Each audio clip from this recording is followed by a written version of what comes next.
All right, you guys, it's time to talk about the full moon in Leo, which is coming up on January 25th at 5 degrees of Leo.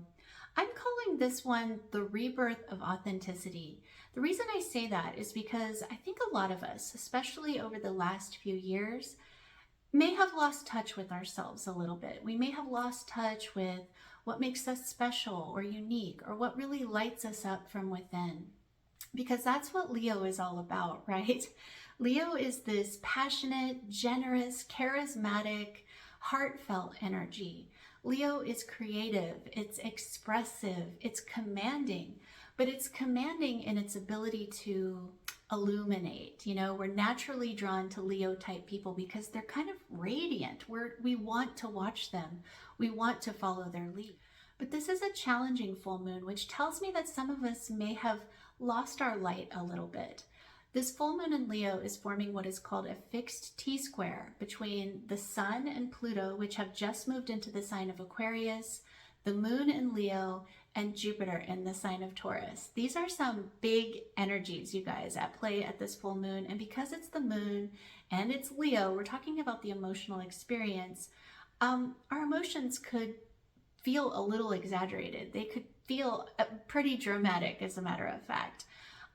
This is the kind of energy, though, that, you know, our egos could feel a little threatened. Our confidence could take a little bit of a hit, but it's a necessary hit. And I want to explain why that is here in just a few minutes.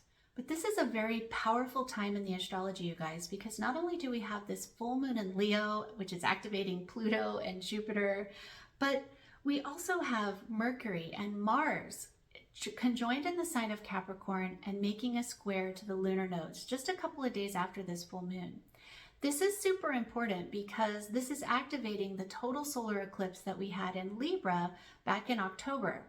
That eclipse was a new beginning. It was sort of setting in motion a lot of change in our life with regard to relationships. With the North Node in Aries, we're all in some way moving towards more independence, more autonomy, more freedom. We want to do things our own way or do things by ourselves. And at that eclipse, the Libra eclipse, we maybe had some revelations come up about who is supporting that path forward for us and who's holding us back.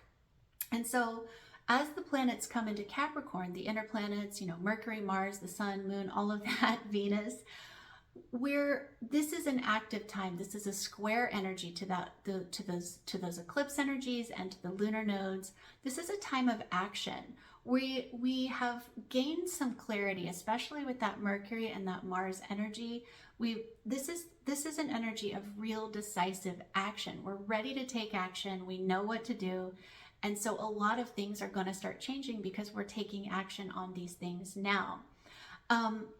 And this is a good thing. It can be a little scary, it can be a little challenging, but we are supported through this. And I want to share with you guys that even though this is a challenging full moon and a challenging period that we're moving through, there's other energies that are supporting us through this, that are kind of illuminating the path forward. One of those energies is Mercury and Mars are forming a trine. They're squaring the lunar nodes, but they're making a trine to Uranus and Taurus. Uranus is about to station direct. That's another thing going on this week. Here in a few days, Uranus will station direct, so its energy is really amplified right now.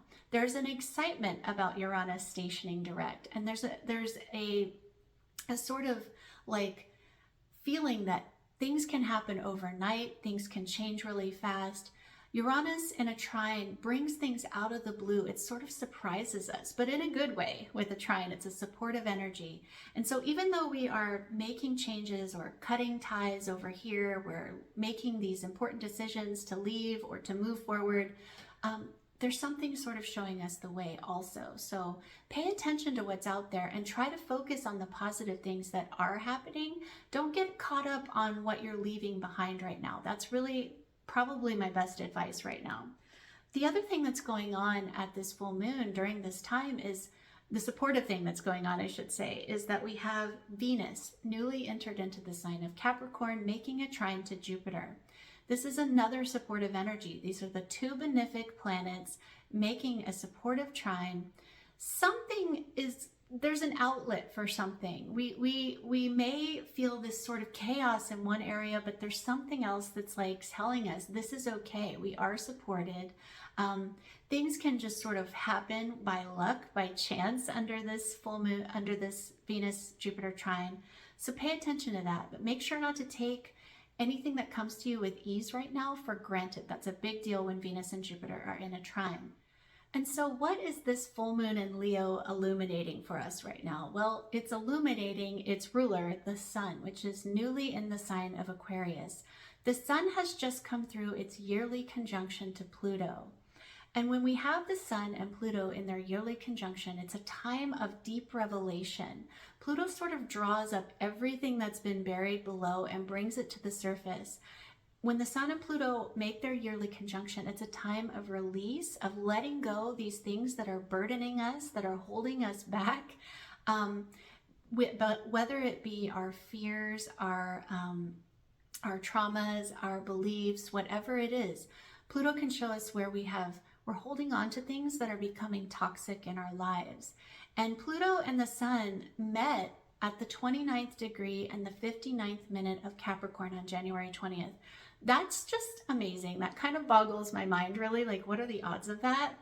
But it really tells a story. They met at the final degree and minute of Capricorn. They want us to close out this chapter. What does Capricorn represent in your life? Because something needs to be let go and changed here dramatically so that you can move forward and shine your light. The sun and Pluto then moved into the sign of Aquarius that same day, and that continues the story of what this full moon is sort of showing us. You know, the sun in Aquarius is kind of a rebellious energy. Aquarius, although it rules the group, it rules this sort of collective energy.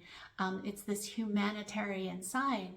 Aquarius, the sun in Aquarius will always go against the grain. They still want to do things differently. This is a non-conformist energy. And so this full moon is having us look at where we have conformed.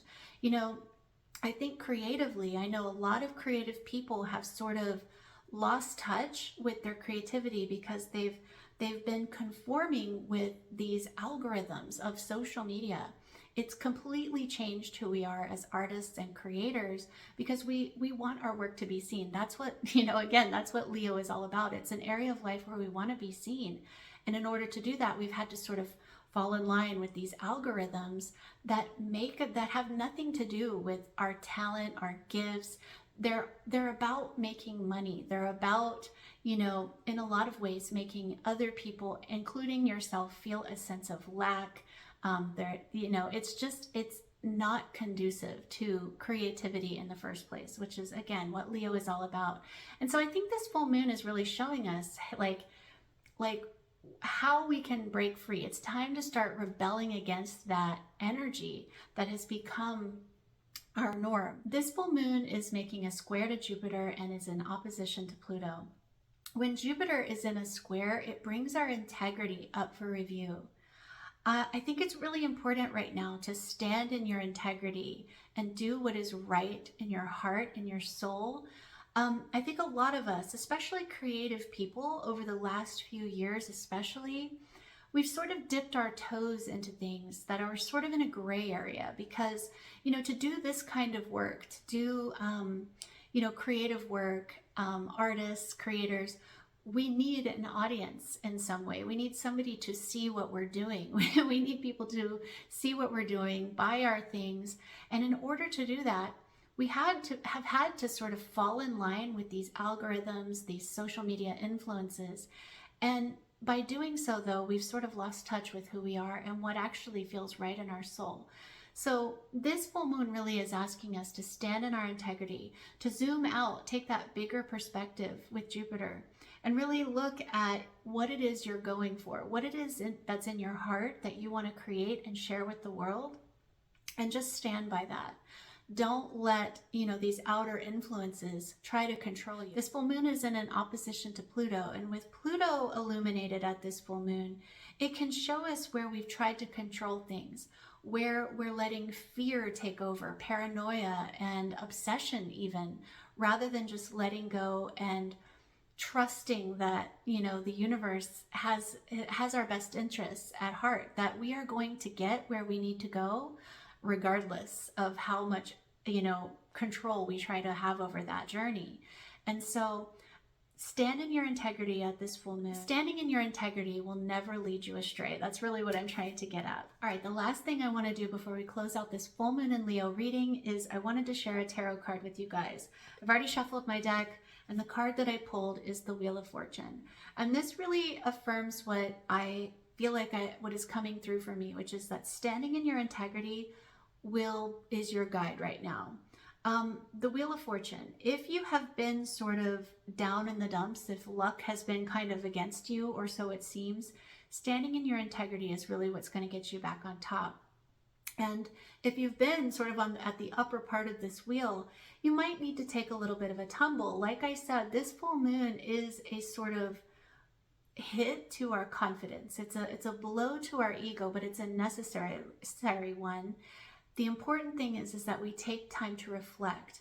Where have we been led astray? Where have we let this hive mind, this group think, you know, this socially accepted norm that's kind of not necessarily, you know, aligned with our integrity? Where have we let this take over? And how can we get back in touch with our integrity? Because that's how we get back on top again. And so I think that's really all I have to say for you guys. I hope you have found this reading helpful. Welcome to my channel, by the way. I'm so excited to be here. This is my first video here on YouTube. If you guys would like to book a reading with me, you can do that down in the links below. I'll have all my links listed in the description below.